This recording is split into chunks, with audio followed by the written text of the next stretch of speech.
ጽላዓለና ክንምክት ይግባእ ክብል ሓደ ጀነራል ተዛሪቡሎም ጉጅለ ሕወሓት ናብ ኩናት ንምእታው ኣብ ከተማታት ትግራይ ሰፊሕ ግፍዓ መናእሰይ የካይደሎም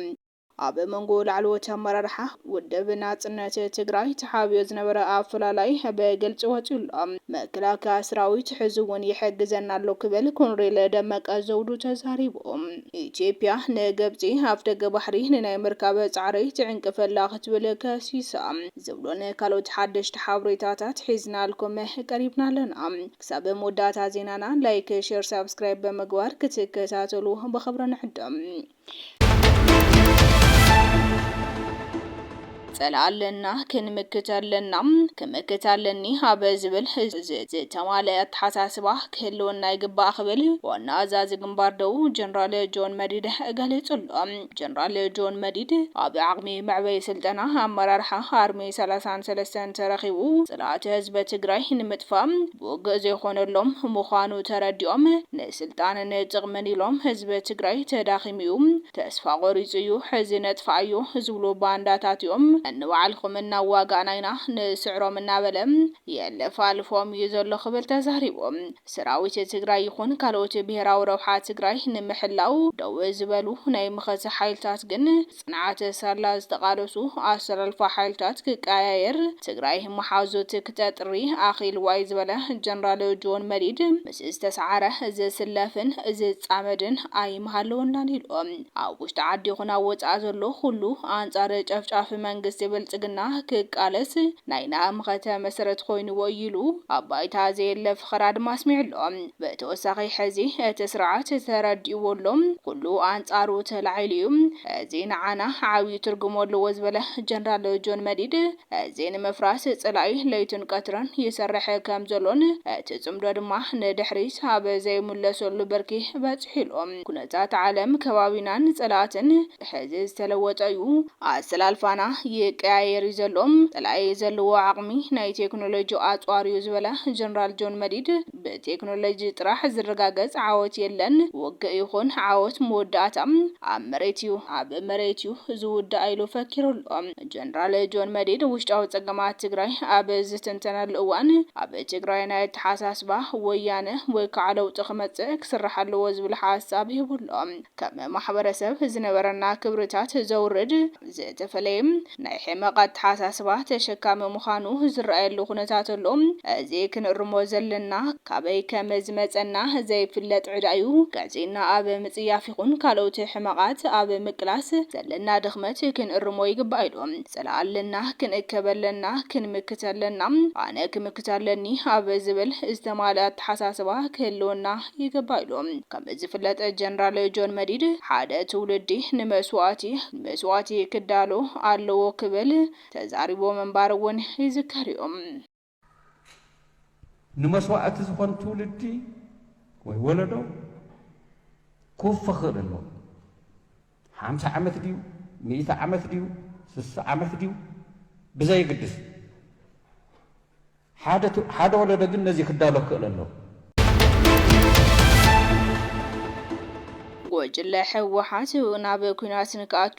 ኣብ ከተማታት ትግራይ ሰፊሕ ግፍዓ መናእሰይ የካይደሎም ጉጅለ ሕወሓት ኣብ ክንዲ ምስ ፌደራል ዘሎ ምስሕሓብ ብሰላማዊ ዘተን ዲፕሎማስያዊ መንገድን ክሳብ መወዳእታ ክደፍኣሉ ኣብ ክንዲ ዝግባእ እቲ ዝሓለፈ ዓመት ንምድላዊና ወይ እውን ግዜ መግዚእና ተጠቒምናሉ ብምባል ሕዚ ናብ ካልእ ናይ ድግስ ኩናት ንክኣቱ ኣብ ከተማታት ትግራይ ሰፊሕ ግፍዓ መናእሰይ የካይደሎም መስዋዕት መናእሰይ ስልጣኖም ከናውሕም ላዕለን ታሕተን ዝብል ዘሎ ኣመራርሓ ሕወሓት ኣብ ረብሓ ግዜ በይኖም ይበልዑ ኣብ ጸገም ግዜ መናእሰይ ይጽውዑሎም እዚ ጉዳይ እዚ ደው ክብል ኣለዎም ኣብ ክንዲ ናይ ምድርዳር ዓቕምኻ ዓቢኻ ረብሓ ትኽበር ኣብ በልዓ ሰብ ዝኾነ ኩናት ከም መማረፂ መንገዲ ምውሳድ ትኽክል ኣይኮነን መዓልታዊ ብርክት ዝበለ መንእሰይ ካብ ትግራይ ድማ ምውፃእ ጀሚሮሎም ብፍላይ ኣብ ዝሓለፉ 2 ሰሙናት ብመንገዲ ዓፋር በረራታት ጽዕቕ ዝበለ ዝተመሰለ ምንባሩ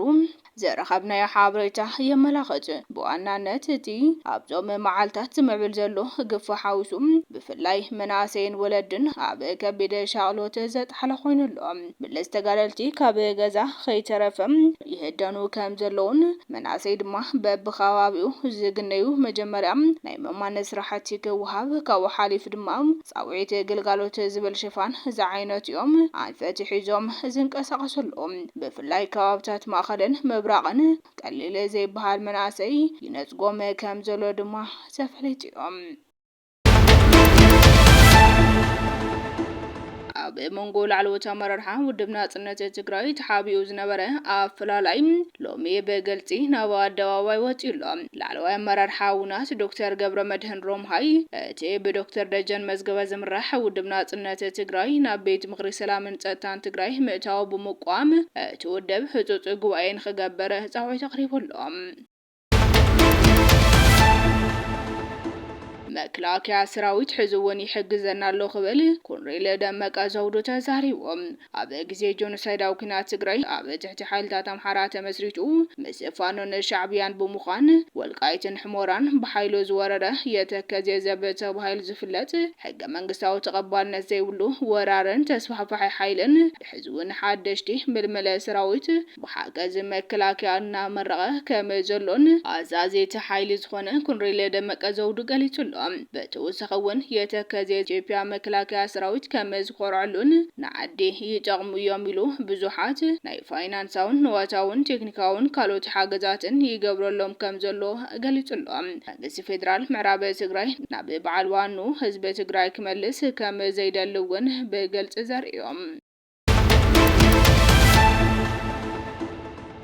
ኢትዮጵያ ንግብጽ ኻሲሳላ። ኢትዮጵያ ግብጽ ምስ ኤርትራ ስምምዕነት መጓዓዝያ ባሕሪ ድሕረ ምኽታማም ኣብ ቀይሕ ባሕሪ ቀጥታዊ ኣፍደገ ባሕሪ ንምርካብ ንዝግበር ዘሎ ጻዕርታት ሰላም ንምትዕንቃፍን ንምዝራግን ትንቀሳቐሰላ ክትብል ኻሲሳ።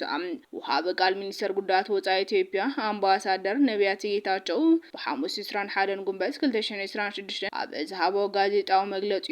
እቲ ካብ ካይሮ ዝመጸ ዘይሃናጻ ውዲት ነቲ ኢትዮጵያ በሰላማዊ መንገዲ ኣፍ ደገ ባሕሪ ንምርካብ ዘለዋ ድሌት ንምትዕንቃፍ ኣቓልቦን ምስራቅን ዝዓለመ ምዃኑ ገሊጾም። ኣምባሳደር ነቢያት ከም ዝገለጹ ፖሊስታት ግብጺ ነቲ ኣብ ቀርኒ ኣፍሪካ ዘሎ ምርጋዕ ንምዝራግ ዝዓለመ ታሪካዊ ድሕረ ባይታ ኣለዎም። ኢትዮጵያ ናብ ባሕሪ ንምብጻሕ ዲፕሎማስያዊ ጻዕርታት ኣብ ተካይደሉ ዘሎ እዋን ካይሮ ወጥሪ ክትፈጥር መጽናሓ ልሙድ እኳ እንተኾነ እቲ ናይ ኣፍ ደገ ባሕሪ ሕቶ ግን ንድሕሪት ዘይምለስ ምዃኑ ነፂሩ ኣሎ። እዚ ኣብ መንጎ ግብጽን ኤርትራን ዝተገበረ ስምምዕ ሚኒስተር ጉዳያት ወጻኢ ግብጺ ባድር ዓብድልዓጢ ሚኒስተር መጓዓዝያ ካሚል አልዋዚር ኣብ ኣስመራ ዑደት ኣብ ዝገበረሉ እዋን ምስ ፕሬዚዳንት ኢሳያስ ኣፈወርቂ በመረኻብ ዝተፈረመ ኮይኑ ንወደባት ግብጽን ኤርትራን ብቀይሕ ባሕሪ ዘራኽብ ናይ መርከብ መጓዓዝያ መስመር ምፍጣር ዝሓዘ እዩ። ሚኒስተር ዓብድልዓጢ ኣብ ኣስመራ